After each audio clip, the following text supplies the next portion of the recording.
Mr. Armien, and he's a wonderful person, and we're looking forward to hearing what he has to say. No pressure.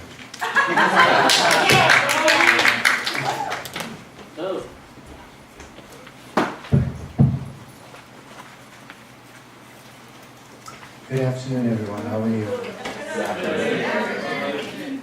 Okay, good. This afternoon, I'm going to share a few experiences I've had at my school with you. Overall, mostly positive, and yeah, I hope you can find something useful in what I have to say. So I think let's start.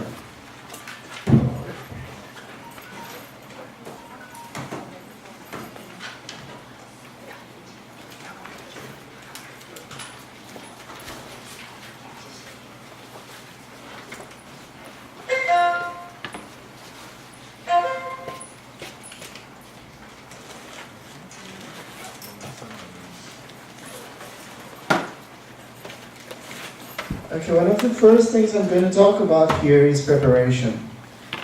One of the things I found that's very useful for me, and I hope you will find it useful too, is recently these days we really depend on our internet and our cloud storage and things like that. One of the things I found one time was there was this dreadful day when everything was just down. I had a computer, I had the materials, but I had nothing because the internet was off. Alright?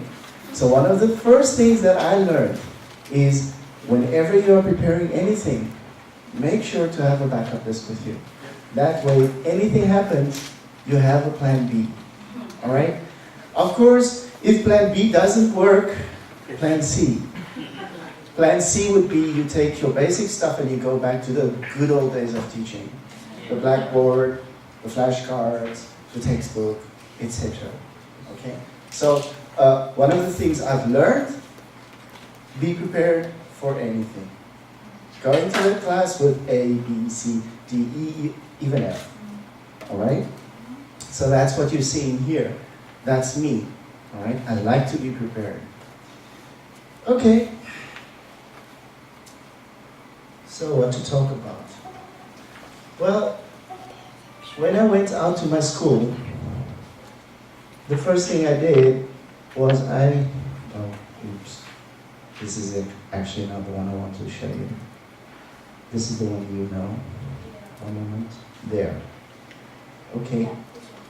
One of the first things that I found was important was I needed to get a feel for how my school works.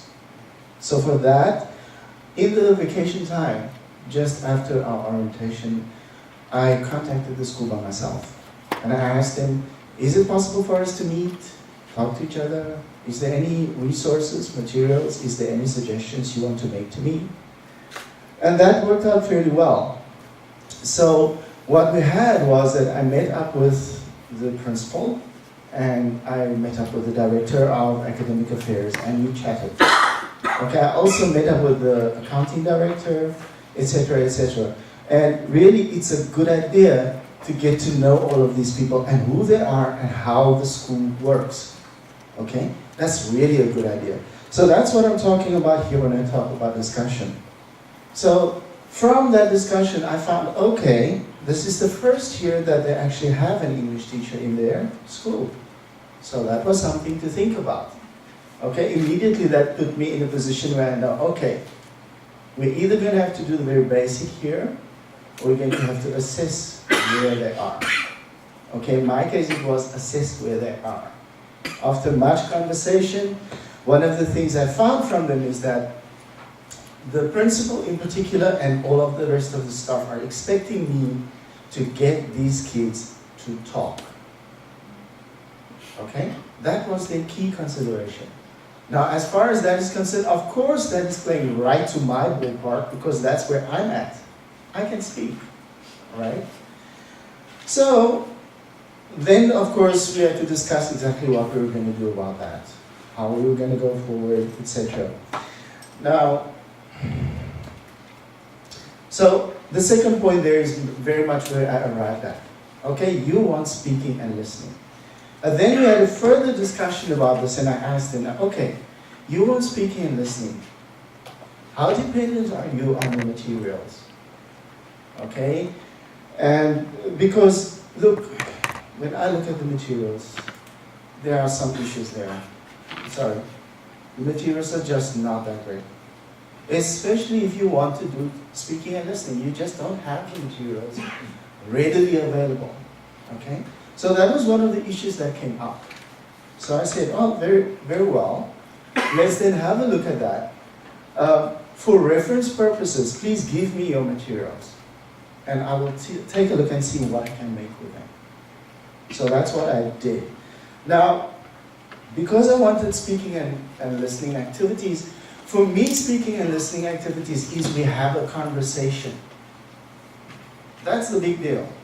If you cannot have a conversation, that's not speaking and listening. Right? The primary reason we use these things while we teach language is so that the people who get it can use it as a tool. It's a tool. So that's where I am at.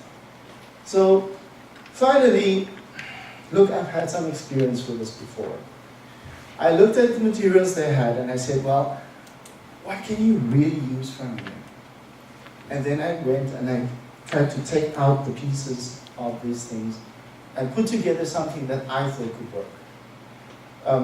One of the frequent issues you would have, okay, a lot of kids would come, the teachers would teach them the English that's in the book, and then they go to some competition or some other display or some other conversation, and then people will say, that's not at all what we're seeing in our book.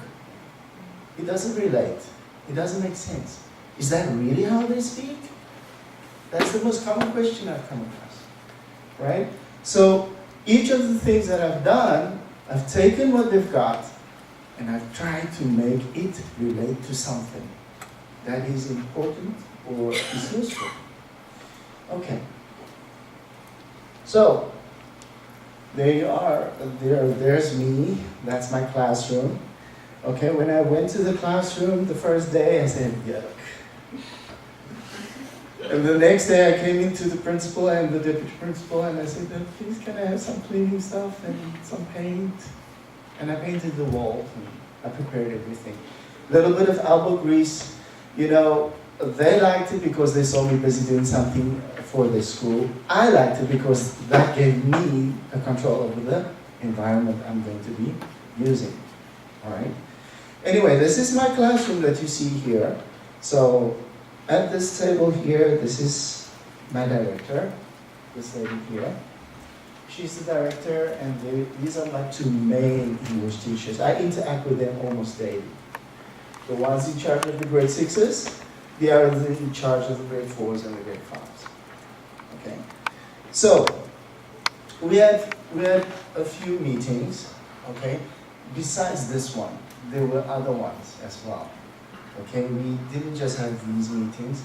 Frequently, what I would have to do is, because we're a very traditional school when it comes to class meetings, or at least teacher meetings. So the principal has 2 meetings in 1 week. So I would find myself sitting next to my co-teachers and then we would chat. Okay, I say, okay, what is it you want from this lesson here? Or I'm preparing this activity. Can we do that? How about this? And they would say, okay, well, we think this, etc. Okay? The main thing I'm talking about here, it's the two-way street. It's a very much a two-way street. We got to communicate with each other. All right? So from there, with various meetings, we finally got an understanding of what it is we wanted to do. So what did I do? My plan works like this. It is conversation-based. All right? Conversation-based. That means it must serve a purpose. For example, you know, when I was a kid, I had a very good teacher, and one of the clearest lessons I will ever remember was the lesson the teacher taught me about how to travel on a train. Surprising, right? It stuck with me since that time until now. I have never forgotten it. Okay? And the impression she made on me about it was a good one. So, what does she do? She took a poster and she showed me all the things I need to know about the train stations. And then she said, now, okay, what do you have to say at this point? What do you have to say here? What do you ask for there? Okay? And then she drilled me. Okay? After she introduced it to me, she drilled me. And then what did we do? We actually went and we did it. Okay? So that was very useful for me. Now, how do I bring that experience into my classroom? Okay? So what I did was, look, it's conversation-based. It needs at least 2 people. So I took my class and I asked my co-teachers, please help me with this. I want to divide the class into groups of 2 students by 2 students. Okay? But for me, I think you should take a relatively strong student and a not so strong student and put them together. All right? That gives a strong student a motivation to do something, and it gives the weaker student a chance to catch up. Okay? So, the basis of my work, a worksheet. Okay? That's the start of it. The worksheet is based on a conversation, a typical conversation you would have at any particular given moment in time. Now, that's very wide. So you've got to narrow it down. Okay? What's the basis of your work? In my case, I just took the inspiration from the textbook and I said, okay, the theme of this is going to the zoo. Remember, Jean Jenna? I wanted to go to the zoo very desperately, right? That going to the zoo topic was in the book. Okay? And we were going to make a skit about it and everything. We didn't get to that because unfortunately the zoo is closed. But the conversation, that was the important part. That's what I wanted. Okay? So what was that conversation going to be like? Right? Can they visualize it? Can they think what is going to be in that conversation? Okay, so I think I'm talking a little too much now, so I gotta show you some of this. Okay.